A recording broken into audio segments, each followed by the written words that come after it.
I must have a nap. I'm going to have a nap.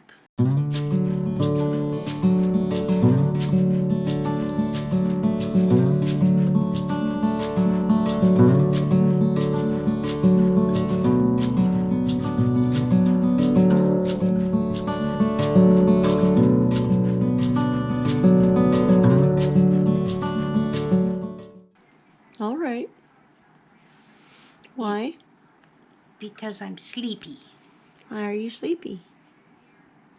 Because I didn't sleep enough last night. Why didn't you sleep enough last night? Because I was thinking about you. Why were you thinking about me? I was worried. Why were you worried?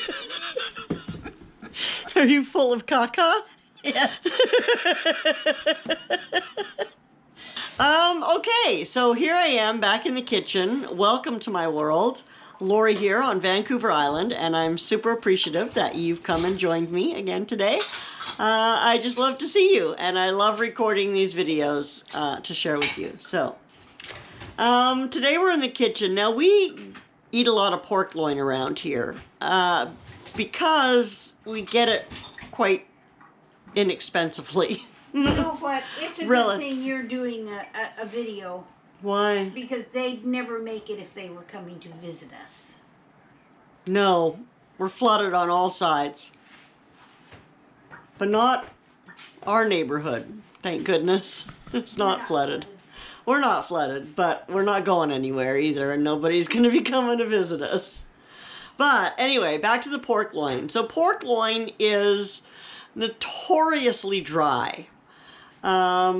Regardless of how you, like, you can't get I can't. Maybe other people can. My pork roast, when I use a loin and I try to do a pork roast, it just turns out dry. And I've tried pressure cooking it and everything. So today I'm trying a recipe from way back when I was first learning how to cook. And I was first learning how to cook Mexican food. And I was learning how to cook Mexican shredded pork. So I don't have that recipe anymore, but I used to make this stuff all the time. So I'm going by memory, largely. I'm all the way going by memory. So whether I remember it accurately or not is still left to be seen. So, but anyway, what I do remember is the first step is to take your pork loin and you put it in some water and you boil it. And I threw in an onion and some garlic and some pepper, just some peppercorns into there. And that's really all I've put in there for spice. And I'm just letting it cook, and I've just got it, I brought it to a boil, and then I've got it just on a low simmer, and I've had it on a low simmer for about 2 hours, and it's gonna simmer for about another hour.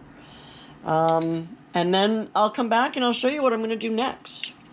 I will warn you, this is an all-day affair. Like I said, well, not all day, but all afternoon anyway. It's been cooking a couple of hours, and it'll be at least another 2 or 3 hours before it's done. But it's not a lot of work.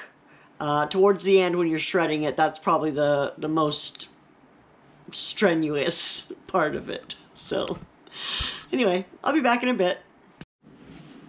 So the next step is to take it out of the water and put it into a pie plate or a pan or whatever and sprinkle it liberally with salt. And then I've got my oven heated to 325. And it's going to go in the oven for about an hour and a half. There you go. That's it. We'll be back.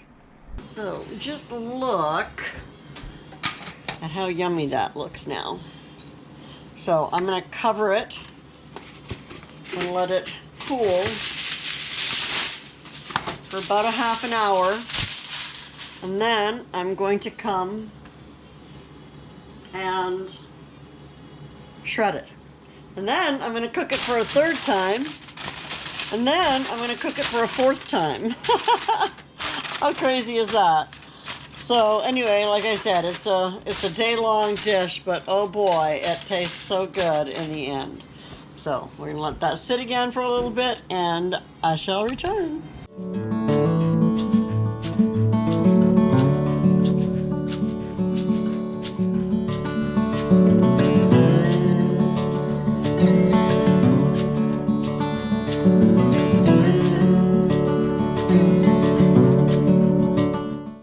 Okay, so once your meat is all shredded, it's time to come in here and give it another cook. We're gonna moisten it up a whole bunch more. You can see I've got all of these little bits of salsa. These are from the various batches of salsa that I made this year, and you know, you always have that 1/2 jar that's not quite enough. And then I've got some onion and a little bit of garlic. I've got some cumin here. This is already ground. And then I also have my pre-made taco seasoning. Okay, so I'm going to put in a little bit of olive oil to get started.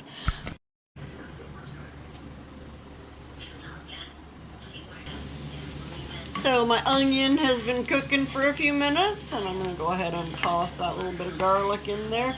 Now the reason I'm not using a whole bunch of garlic and onion is because I do have onion and garlic in all of my salsas that I'm going to be using, that I'm going to put in here. So I'm just going to leave that until I can start to smell it. Love the smell of garlic. Now we're going to throw this in there. This has been cooking for a few minutes, and I did throw some of the, I had some of the water left over that I had boiled the pork in first. And now I'm just going to add these various salsas, because there's really not that much in any one of them.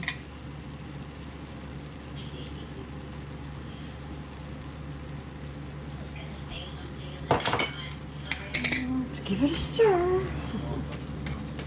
And I've got more, but I'm going to stir this in first.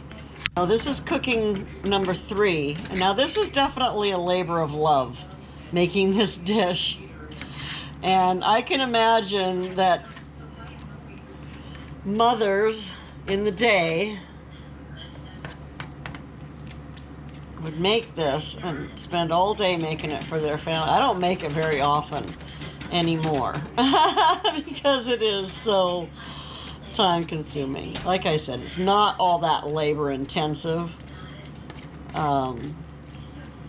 but it is definitely time consuming. I am going to add a little bit of my taco seasoning, about a tablespoon-ish. And I'm going to add a little bit of cumin. That's about a teaspoon. Now, with these additional flavors that I'm adding, that is to taste.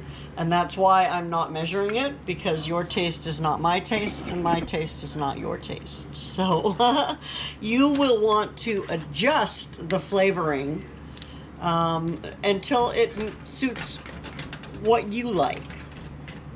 So if you like more onion, you would add more onion. If you like less onion, you would add less onion. If you hate onion, you could leave it out entirely and make it with the other ingredients. Absolutely. So that was basically my pork, some salsa, some onion, some garlic, and a little bit of taco seasoning. If you want my taco seasoning recipe, I do have a video that I forgot, or that I actually didn't shoot the video while I thought I was. My camera cut out and died on me. But I still posted the recipe for it on that. So if you look for my taco spice video, we'll have it there. Anyway, I'm going to let this cook down a little bit. And then we will move on, because I want to get some of the moisture out, right? Before I move on to the next step. And then we will move on to the next step. I used some of the pork to just throw together some quick nachos for dinner. And then these are going to get turned, or the rest of this is going to get turned into chimichangas. And finally, we get to the last step of making our chimichangas. So I've got some oil heating up there. I've got my tortillas here. I've had my, I have my toothpicks, my tortillas, and here is my pork, which has been cooling in the refrigerator. And so, I mean, these are easy to make. I'm going to do one, just in case you've never seen a tortilla rolled before. But so you put some of this in the middle. You don't want to get too much because then you won't be able to roll it. But there, that should do. Okay, and then you roll up the sides. Pull the top over, pull this back, and then you roll. And now I'm going to deep fry these, but I like to actually take a couple of toothpicks and stick them through here so they'll stay together.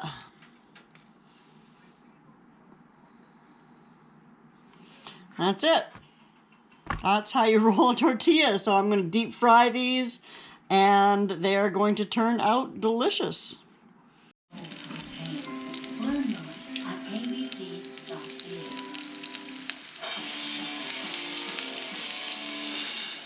So almost a year in, here's what we know. Here's what science tells us about the COVID vaccines. There is some evidence the vaccines lower the incidence of hospitalization and death. There's no evidence whatsoever that the vaccines prevent infection or transmission of COVID.